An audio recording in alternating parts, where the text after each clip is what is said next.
నమస్తే.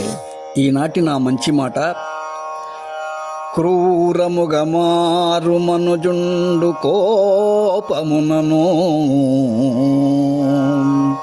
క్షణము నిగ్రహమును దూప కలుగు శాంతి.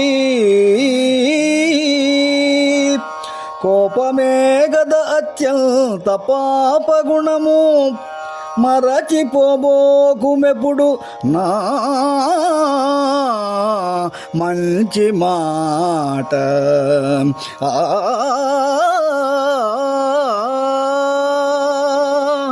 మిత్రులారా, మనిషికి ఉండే భావోద్వేగాలన్నిటిలో కోపం చాలా ప్రమాదకరమైనది, పాపకారణమైనది కూడా. ఆ సమయంలో మానవుడు తన సహజ స్థితిని మర్చిపోయి రాక్షసుడుగా మారి క్రూరమైన నిర్ణయాలు తీసుకుంటారు. ఒక్క క్షణకాలం కోపాన్ని నిగ్రహిస్తే ప్రమాదం తప్పిపోతుంది.